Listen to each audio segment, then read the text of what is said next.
माली परेशानी, पहली बात तो ये कि इतनी बड़ी परेशानी नहीं जिसको सवार किया जाए। आयत पढ़ूंगा कुरान पाक की और मेरा ख्याल है कि बहुत सारी परेशानियां तो कुरान मजीद के लफ्ज़ों से दूर हो जाएंगी। सूरह हूद है, उसकी आयत नंबर 6 है, 12वें सिपारे की पहली आयत है। क्या अंदाज है और मेरे रब का कितना मन मोह लेने वाला और दिल को छू लेने वाला अंदाज है। रब करीम ने फरमाया वमा मिन दाब्बतिन फिल अर्द, फरमाया नहीं ज़मीन पर कोई भी ऐसा चलने वाला, ज़मीन पर कोई ऐसा नहीं जो चलता हो, इल्ला अलल्लाहि रिज़्कुहा, जिसका रिज़्क अल्लाह ने अपने ज़िम्मे न लिया हो। ज़मीन पे कोई चलने वाला ऐसा नहीं जिसके रिज़्क की जिम्मेदारी रब करीम की ना हो। ये जिम्मेदारी रिज़्क किसकी है? बोल के बताएं, बोल के किसकी जिम्मेदारी है जी? अल्लाह। देखिए गौर फरमाएं, यहाँ मुफस्सिरीन ने एक बात लिखी है इस आयत के तहत कि फरमाया जो ज़मीन पे चलने वाला है उसका रिज़्क अल्लाह के ज़िम्मे।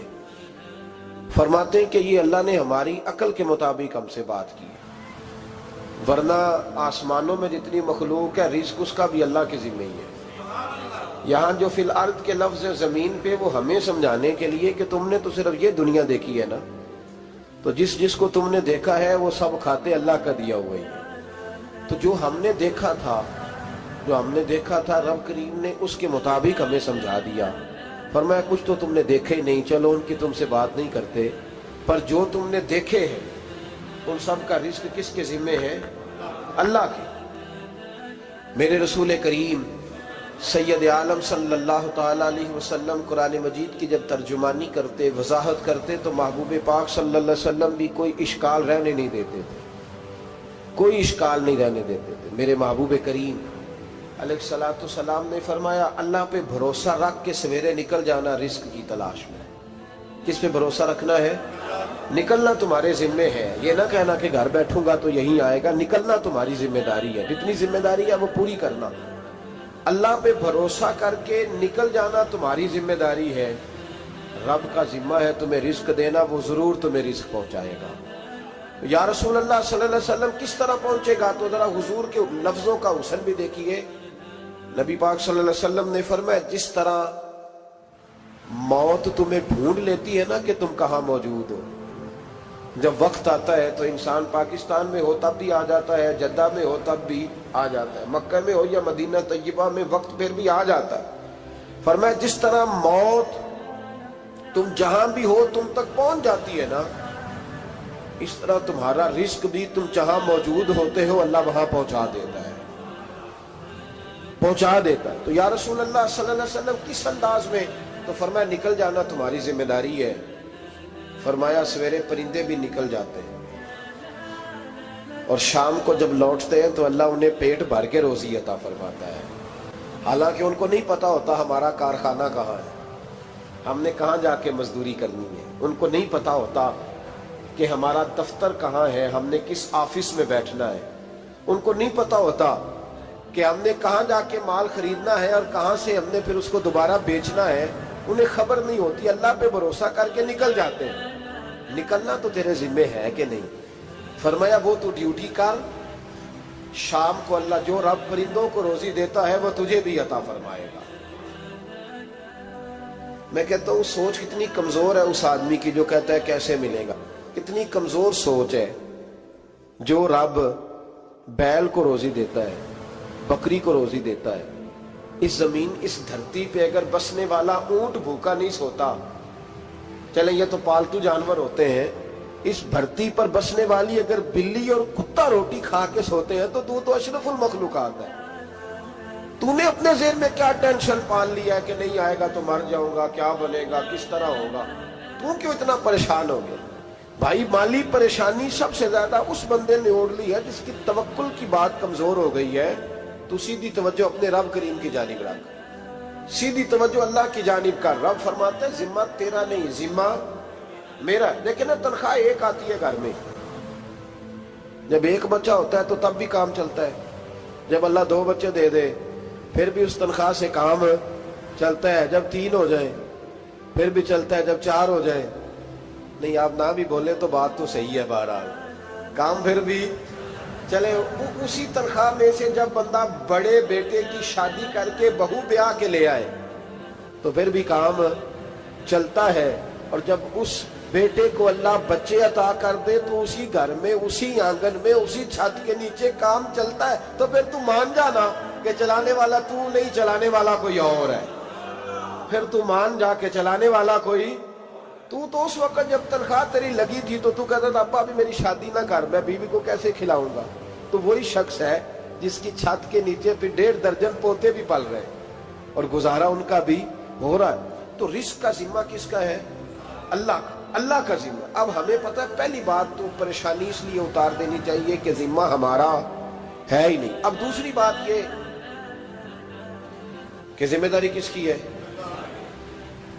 اللہ حکیم بھی ہے اور علیم بھی ہے، حکیم بھی ہے اور جانتا بھی ہے، اور اسے پتا بھی ہے کہ دینا کس طرح ہے۔ اب ہم پتہ کیا کہتے ہیں؟ کہتے ہیں وہ جو بندہ پجاروں میں بیٹھا ہے وہاں اسے نہیں بیٹھنا چاہیے تھا، وہ میرا حق تھا۔ تجھے زیادہ پتا ہے کہ اللہ کو؟ بول کے بتانا کس کو پتہ زیادہ ہے؟ کیوں جی؟ تو آپ اصل ٹینشن پتہ کب لگتی ہے؟ جب بندے کہتے ہیں نہیں وہ پجاروں میری تھی، میرا حق تھا۔ وہ جب گزرتی ہے نا پاس سے مہران کے تو مہران والا ٹینشن بڑی لیتا ہے، حالانکہ اللہ کو زیادہ پتا ہے کہ وہ حق۔ ایک بات اپنے ذہن میں یاد رکھ لیں، رٹ لیں کہ جو میرے لیے بہتر تھا میرے رب نے مجھے دے دیا، اور بات ختم ہو گئی۔ بس وصل اچھا ہے نہ فراق اچھا ہے، یار جس حال میں رکھے وہی حال اچھا ہے۔ بس جو میرے حق میں بہتر تھا میرے رب نے مجھے، مسئلہ یہ ہے کہ تو اس پہ راضی ہونے کو تیار نہیں۔ حضرت علی کرم اللہ تعالیٰ وجہ الکریم نے میرے نبی پاک کی ایک حدیث بیان کی ہے، اور جناب علی جب یہ حدیث بیان کیا کرتے تھے تو حضرت مجاہد فرماتے ہیں یوں لگتا تھا کہ جیسے حضرت علی ہمیں ہر پریشانی سے نکال رہے ہیں۔ مولا علی شیر خدا رضی اللہ تعالیٰ عنہ فرماتے ہیں کہ مجھے میرے نبی پاک صلی اللہ علیہ وسلم نے ایک طریقہ دیا تھا ٹینشن فری ہونے کا۔ آپ فرماتے ہیں مجھے تو بڑا راس آیا ہے، تم بھی اگر کر لو گے تو تمہیں بھی فائدہ دے گا۔ کہا وہ کیا؟ حضرت علی کہنے لگے محبوب علیہ السلام نے فرمایا تھا لوگوں تم اللہ کے دیوں میں تھوڑے رزق پہ راضی ہو جاؤ، وہ تمہاری تھوڑی عبادت سے تم سے راضی ہو جایا کرو گا۔ بس تم 2 نفل بھی پڑھو گے تو اللہ راضی ہو جائے گا، تم 1 رکوع بھی سویرے اٹھ کے پڑھو گے تو وہ راضی ہو جائے گا، وہ تمہارے 313 درود شریف سے راضی ہو جائے گا، تم اس کے دیوں میں تھوڑے رزق سے راضی ہو جاؤ۔ ٹینشن اس لیے ہوتی ہے کہ ہم راضی نہیں جو اس نے ہمیں دیا ہے۔ وہ حل میں مزید کی جو دوڑ ہے نا، حل میں مزید کی، بے قدرہ کچھ قدر نہ جاتی، کیتی خوب تسلی ہو، دنیا دار پجاری زردے، کتیاں دے گل ٹلی ہو، بک بک روشن اکھیاں تکیو ویک حویلی کلی ہو، تے کوچ نصیر اساں جد کیتی پہ جانی تھر تھلی ہو۔ تو یاد رکھیں یہ جو ہے نا مصیبت کے مال آ کیوں نہیں رہا، وہ سامنے والا پلاٹ میرے گھر کے سامنے ہے گھر کے سامنے، پر رجسٹری میرے نام کیوں نہیں؟ یہ مصیبت سانس نہیں لینے دیتی۔ موٹر سائیکل کھڑی کرتا ہے نا جب آ کے دکان سے روٹی کھانے آتا ہے، دفتر سے گھر آتا ہے، کاروبار سے آتا ہے، تو جہاں موٹر سائیکل کھڑی کرتا ہے وہ ٹینشن بڑی ہے کہ کبھی میری ہو جائے نا یہ والی جگہ تو میں یہاں بھی بورڈ لگاؤں اپنے نام۔ اس نے مالی پریشانی پیدا کی۔ تو جس حال میں ہے، کیونکہ تو نے اپنا یہ حال خود نہیں بنایا، جس نے بنایا ہے وہ بڑا بہتر جانتا تھا کہ تو اسی حال میں اسے اچھا لگتا ہے۔ تو اسے اسی حال میں، ایک بزرگ تھے تو ان کی طبیعت بڑی علیل ہو گئی، بیمار ہو گئے، تو اللہ نے آزمائش دی تو کیڑے پڑ گئے وجود میں۔ ایک کیڑا یہاں سے کھا رہا تھا، اللہ والے بڑے راضی رہتے ہیں اس کی رضا پہ، تو کیڑا یہاں کھا رہا تھا تو نیچے گر گیا، تو بابا جی نے اٹھا کے پھر وہاں رکھ لیا۔ کہنے لگے جب اس نے تیری ڈیوٹی مجھے کھانے کی لگائی ہے تو میں اس بات پہ راضی ہوں، تو نیچے کیوں گرتا ہے؟ بٹ ٹھیک ہے کھا، جب اس نے تجھے ڈیوٹی جو تیری لگائی۔ سالبہ بن عبد الرحمن ایک صحابی تھے، سالبہ غالباً نبی پاک صلی اللہ علیہ وسلم کی خدمت میں آئے، کہنے لگے یا رسول اللہ صلی اللہ علیہ وسلم غربت بڑی ہے، میرے لیے دعا کریں اللہ زیادہ مال دے۔ تو محبوب صلی اللہ علیہ وسلم نے فرمایا تو جس حال میں اچھا ہے وہ تیرے لیے بہتر ہے، اس میں تو ہے وہی حال تیرے لیے۔ مشکل ہے نا یہ جواب سننا۔ کہتے پیر صاحب فلاں جگہ سے تویز آیا، وہاں تو وارے نہارے ہو گئے، تو آپ کے ہاں؟ تو میں کہتا ہوں یہ تویز دینے والا اگر تویز دے کے امیر بناتا ہے تو پہلے خود کیوں نہیں بنتا؟ یہ خود تو 150 کا تویز بیچ رہا ہے, اپنی بیچارے کی حالت یہ ہے. اگر اتنا ہی تویز اس کا چلتا ہوتا تو پہلے 5 جو پجارو اس کے دروازے پہ کھڑی ہوتی. عجیب چکر ہے اور عجیب جگہ لوگ الجھ گئے, سمجھتے ہی نہیں بات کو. یا رسول اللہ صلی اللہ علیہ وسلم دعا کر دے تو محبوب نے کیا فرمایا؟ فرمایا تو جس حال میں ہے نا وہ حال تیرے لیے بہتر ہے, اسی میں رہ. کہ نہیں حضور دعا کرے. فرمایا سال بعد تو باز آ جا. حضور دعا کرے. فرمایا تو باز آ جا. 2-3 دفعہ کا ضد کی. محبوب نے فرمایا جا پھر اللہ تجھے زیادہ پیسے دے گا. چند بکریاں خریدی, اتنی برکت ہوئی کہ بکریوں کے ریوڑ بن گئے. پھر کچھ بکریاں بیچ کے گائے خرید لی, ان کے بھی ریوڑ ہو گئے. پھر کچھ اونٹ اونٹنیاں لے لی, ریوڑ ہی ریوڑ. پہلے 5 وقت مسجد میں آتے تھے, اب فجر اور عشاء رہ گئی. پھر مال زیادہ ہوا تو مدینے شہر میں کوئی جگہ ہی نہیں, مدینے سے باہر حویلی خریدی, پھر جمعہ ہی رہ گیا. جمعے کے جمعے آتے. زکوٰۃ کا حکم آیا. میرے نبی کریم علیہ السلام نے حضرت ابو ہریرہ کو بھیجا. فرمایا جا اسے کہہ تیری زکوٰۃ بنتی ہے 2.5%. 10 کروڑ روپیہ ہو تو کتنی زکوٰۃ بنتی؟ بھئی 1 کروڑ کی 2.5 لاکھ ہوئی نا, تو 10 کروڑ کی کتنی ہوئی؟ تو بڑی مصیبت ہے جب بینک سے میسج آتا ہے نا کہ 25 لاکھ نکل گیا تیرے اکاؤنٹ سے. بہت بڑی مصیبت, بڑی ٹینشن ہوتی ہے. ایک صاحب میرے پاس آئے, ان کی زمین اچانک مہنگی ہو گئی. اچانک پہلے کچھ 15-16 لاکھ کی ایکڑ زمین تھی, پھر وہ کروڑ کی ہو گئی. تو میرے پاس آئے, کہنے لگے وہ 10 کروڑ روپے بنتے ہیں تو زکوٰۃ. تو میں نے کہا آپ نے کیا کیا؟ زری زمین پہ عشر آتا ہے, اس پہ زکوٰۃ نہیں آتی, تو آپ نے کیا کیا؟ کہنے لگے وہ کچھ سوسائٹی کے رول کے مطابق میں نے فائلیں وغیرہ لے لی ہیں, اب میں نا کبھی موقع آئے گا تو ان کو بیچوں گا. تو میں نے کہا اب تو آپ کا یہ مال ہو گیا بزنس کا, تو اب تو اس پہ زکوٰۃ آئے گی. 10 کروڑ پہ جب 25 لاکھ سنا تو کہنے لگے فوراً دینی پڑتی ہے کہ تھوڑی تھوڑی سے بھی کام چل جاتا ہے. تو میں ان کا چہرہ دیکھنے لگا. میں نے کہا نہیں وہ تو آپ کو پتا ہے. ویسے حضرت عمر فرمایا کرتے تھے بانٹ کے نہ دو, کوشش کرو کسی ایک کوئی دو, چلو کسی کا تو کچھ بن جائے. تو ایک کوئی دینی چاہیے. کہنے لگے تو مطلب یہ ایسا ہی حکم ہے؟ میں نے کہا آپ کسی اور سے تحقیق کر لیں. اب یہ بھائی لیتے وقت نہیں تجھے ٹینشن ہوئی کہ 15 لاکھ کا کروڑ ہو گیا, تو اس وقت ہی تو نے کہا کہ یا اللہ, تو یہ کیسی سوچ ہے مسلمان, کس طرح کا اس کا. ہمارے ہاں جب کسی آدمی پہ حالات خراب ہوتے ہیں نا, تو سب سے پہلے وہ اس طرح کرتا ہے کہ جو میں کہیں اللہ کے رستے میں دیتا ہوں پہلے اسے بند کروں. جس رستے تجھے آ رہا تھا پہلے تو نے وہ رستہ بلاک کیا. حضرت اسماء بنت ابی بکر صدیق کہتی ہیں میں حضور کو مسجد کے لیے, ادارے کے لیے, صحابہ صفا کے لیے کچھ دے رہی تھی, تو میں نے گننا شروع کیا تو حضور مسکرانے لگے. حضور مسکراتے کیوں ہیں؟ تو فرماتے لگی, محبوب فرمانے لگے اسماء اللہ کے رستے میں گن گن کے نہ دیا کر, ورنہ وہ بھی تجھے گن گن کے دے گا. تو اس کے رستے میں بے حساب دے, وہ بھی تجھے بے حساب ہی عطا فرمائے. لیکن پہلے یہ والا پہلے دروازہ بند کرو, یہاں سے پیسے ختم ہو رہے ہیں.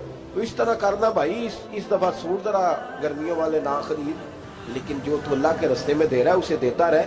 لیکن ہم اپنا نقصان کرتے ہیں, زیادتی کرتے ہیں اپنے ساتھ. میں نے آپ کو پہلے بھی بتایا تھا پیار کی بولی ہے, پھر بولتا ہوں. ایک بڑے بڑے پیار والے دوست ہیں, ایک دفعہ مجھے کہنے لگے کہ آپ کئی دفعہ اعلان کرتے ہیں تو مجھے اچھا نہیں لگتا, اور آپ ادارہ بھی بہت زیادہ بننے والا ہے, بڑی چیزیں میں دیکھتا ہوں جو ہوں تو بڑا نظام اچھا ہو جائے, آپ دعا کریں اللہ مجھے پیسے دے تو میں بڑے سارے خرچ کروں گا اس کے رستے. تو میں نے کہا یا اللہ اسے 10 کروڑ دے, یہ 9.5 کروڑ تیرے رستے میں دے دے گا. تو چپ کر گیا, جس طرح آپ نہیں کر گئے سارے, چپ کر گیا وہ بھی. اس نے کہا جی نہیں جی انشاءاللہ کریں گے. تو میں کیا پلیا جی تے دعا پہ ہوں, ابھی تو وہ آئیں گے تو تب دیکھی جائے گی. تو یہیں اڑ گیا ہے.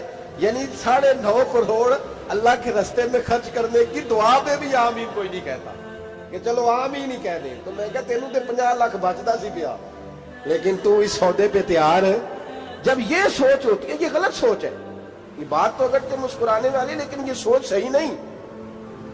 حضرت عثمان غنی رضی اللہ تعالیٰ عنہ کہتے ہیں جس وقت نبی پاک صلی اللہ علیہ وسلم نے اعلان کیا نا جنگ کے موقع پر کہ 800 سپاہیوں کا خرچہ چاہیے, کہتے ہیں میرے پاس 600 کا تھا. یہاں ایک روایت میں حضور نے 1000 کا اعلان کیا تو میرے پاس 800 کا تھا. جب 2-3 دفعہ نبی پاک نے اعلان کیا تو کہتے ہیں میں نے کھڑے ہو کے کہا یا رسول اللہ پورا 800 میری طرف سے. कहते मैंने 200 सिपाही का खर्चा उधार उठाया, लेकिन पूरे 2 महीने नहीं गुजरे थे, रब करीम ने मुझे कई गुना करके पैसे वापस अता फरमा दिए। पर बात तो ये है कि तेरी वहां लौ लगी हो, तू तजारत करता है उन लोगों के साथ जो क्या दे सकते। तो सालबा के पास हुजूर ने पैगाम भेजा। पहले तो कहा तेरे लिए बेहतर नहीं माल, जब इसरार किया तो बड़ी बरकत हो गई, बड़ा आया तो फरमाया ज़कात दे, 2.5 ज़कात है। जब सोचा कि 5 ऊंटों पे एक बकरी जाएगी और बड़ा सारा मुझे देना पड़ेगा, अब जब गौर किया तो ये तो ना कहा कि मैं नहीं देता। हजरत अबू हुरैरा से कहने लगे नबी करीम अलैहिस्सलाम की खिदमत में अर्ज करना कि मैं खुद आऊंगा। हजरत अबू हुरैरा ने आके अर्ज की या रसूल अल्लाह सल्लल्लाहु ताला अलैहि वसल्लम, हुजूर वो कहते थे मैं खुद आऊंगा। तो कहते महबूब ने ठंडी सांस ली, फरमाया उसे कहा था कि तेरे लिए माल बेहतर नहीं, अब हलाक हो गया, हाय अफसोस हलाक हो गया। उनको भी थोड़ी देर के बाद एहसास हुआ कि ये मैंने क्या किया, नबी पाक को ही कह दिया नहीं है, हुजूर को कह दिया बाद में आऊंगा। अब दौड़े आए, अर्ज की हुजूर मैं सारा कुछ लेके आया हूं, कबूल कर ले। महबूब ने फरमाया गोया बिलाल हबशी की खुश्क खजूर भी कबूल है, और सुहैब रूमी एक अट्टी बान की लाए तो वो भी कबूल है, और अम्मार बिन यासर और मुसअब बिन उमैर अगर 2 दिनार दे जाए और कोई पुराना जोड़ा किसी सिपाही के लिए छोड़ जाए तो वो भी कबूल है, लेकिन तू अपना लाखों लेके चला जा, तेरा कोई नहीं कबूल, माफ कर दे। फरमाया जा माफ किया, पर पैसे लेके ना आना। अगले साल फिर आए, बंधे हुए हाथ है, महबूबा मैं दौलत का क्या करूंगा, आग लगानी है, कबूल कर ले। पर मैं तू ले जा, तेरा नहीं कबूल, गिरा जो उनकी निगाह से वो संभल नहीं सकता। हुजूर ने विसाले ज़ाहिरी किया तो जनाब सिद्दीक अकबर के पास आए, लाखों का माल, अबू बकर कबूल कर लो। तो जनाब सिद्दीक अकबर कहने लगे उसका कर लो जिसका नबी ने नहीं किया, चल जा कोई नहीं चाहिए। हजरत उमर के जमाने में कहत पड़ गया, बारिशें नहीं होती, गल्ला नहीं मिलता, हालात खराब है, माली तौर पे बहरान आ गया, गुर्बतें, मजबूरियां, तकलीफें, आके रोए, उमर मेरा कबूल कर लो, मुझे माफी तो मिल गई थी ना। फरमाया माफी अपनी जगह पे, पर जिसका मुस्तफा ने कबूल नहीं किया। बहुत सारे लोगों को पता ही नहीं कि उनका कबूल ही नहीं हुआ, और वो उलझे हुए, उन्हें खबर ही नहीं कि असल बात क्या है। फरमाया जिसका मुस्तफा करीम ने कबूल नहीं किया, अब हीरे और जवाहरात भी लेके आए तो भूखे मरेंगे, पर उसका कबूल, उस बात पे राजी रहो, इस हाल में अल्लाह ने रखा हुआ, उस हाल में राजी रहो। जो मुसीबत है ना देखनी के वो भी मेरे पास, तुम्हें क्या पता, कभी पूछ तो सही उससे वो किस मुसीबत का शिकार है, जो माली तौर पे बड़ा अमीर है, तो उसकी तरफ देख के अपना दिल बुरा करता है। बस जिस हाल में रब ने रखा है उस हाल में रह। हजरत उस्मान गनी के जमाने में तो वो विसाल कर गए, लेकिन भाई तू जिस हाल में तेरा रब तुझे रखता है उस हाल में रह, तेरी माली परेशानियां खत्म हो जाएंगी। मैंने पहले भी शायद आपको एक दफा कहा था, मैं तालीम से फारिग हुआ तो मेरे एक उस्ताद और मेरे कुछ दोस्त कहने लगे अफ्रीका आ जाएं आप, भाई बहुत बड़ा इदारा है, उसको चलाएं, उसको संभालें। तो मेरी वालदा से मैंने कहा, उस तबीयत होती है ना इंसान की, मेरा भी दिल लग गया। मेरी अम्मा पढ़ी नहीं थी, लेकिन अल्लाह ने दानाई बड़ी अता फरमाई थी, हिकमत बड़ी थी, सियानी बड़ी थी। तो मैंने कहा अम्मा जी तो मुझे साउथ अफ्रीका की दावत हो रही है, तो आप क्या कहती हैं? तो उठ के मेरे पास आ गई और मुझे उन्होंने अपने बाजुओं में ले लिया, फिर मेरा माथा चूमा, कहने लगी पुत्र मैं तो वाल भी ना पोट के देवा किसी ने, हमने दौलत का क्या करना, तो अल्लाह का नाम लेके कहीं बैठ जा, रब करीम रौन के लगा देगा, खैर हो जाए। तो मेरे भाई याद रखें इन चीजों से थोड़ा सा देखें ना, कनात करें, जो अल्लाह ने दिया उस पर राजी हो जाए। अल्लाह बड़ा मेहरबान है, वो आसानियां कर दिया करता है। तो याद रखें मेरे रसूल करीम अलैहिस्सलाम ने एक तो हमें दर्स ये दिया है कि तू समझ जा, कुरान ने हमें बताया है कि रोजी तेरी जिम्मेदारी नहीं, रोजी किसकी जिम्मेदारी है?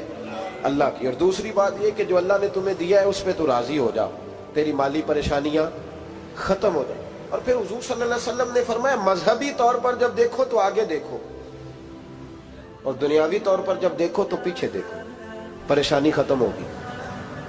मजहबी तौर पर जब देखो, जो 5 नमाजें पढ़ता है वो तहज्जुद पढ़ने वाले को देखे, और जो तहज्जुद पढ़ता है वो इशराक चाश्त पढ़ने वाले को देखे, और जो बंदा इशराक और चाश्त पढ़ता है फिर उसको देखे जो सारा दिन मुस्तफा पे दरूद पढ़ता है।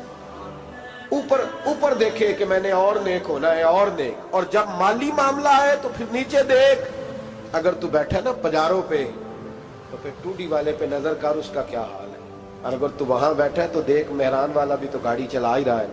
और अगर तू वहां है तो मोटरसाइकिल वाला देख, और तू वहां है तो फिर साइकिल वाले पे नजर, और अगर तू साइकिल वाला है तो पैदल वाले को देख, अगर तू किराए के मकान में रहता है तो फिर झोंपड़ी वाले को देख, और अगर तू झोंपड़ी में रहता है तो फिर भी परेशान ना होना। कुछ ऐसे भी हैं जिन्हें झोंपड़ी भी नसीब नहीं, जो सड़क पर लेटे हुए। और अगर तू तंदुरुस्त है ना तो कभी जाके अस्पताल में देख हाल क्या है, लोग किस हाल में। तो हम शुक्र नहीं अदा करते, उसका नुकसान क्या होता है, नेमतें चली जाती हैं। अल्लाह फरमाते लाइन शकर तुम लाज़ीदन्नकुम, तो शुक्र अदा कर, मैं नेमतों में इजाफा कर दूंगा। तो भाई माली परेशानी का तीसरा सबब यह है कि हम देखते हैं माली तौर पर ऊपर, तो फिर हमें तबीयत बिगड़ती है।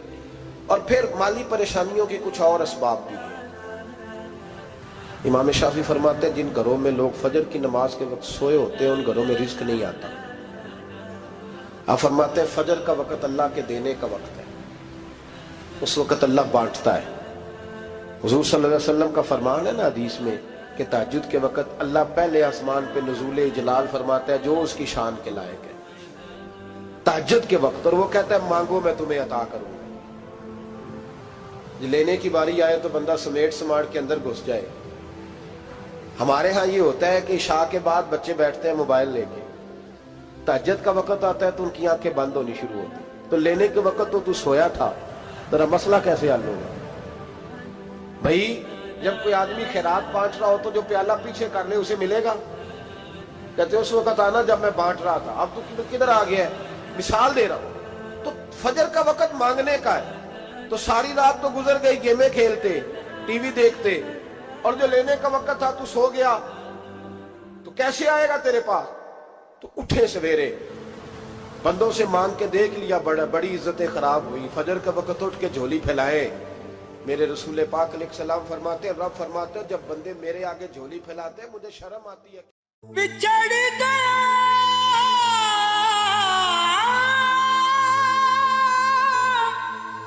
मेरे दिल दा जानी, ते मैं कखों वांगर रुल गई। फुल्लां नाल नाजुक जिंदड़ी मेरी विच कंडियां दे रुल गई। कम सजना दे मार मुका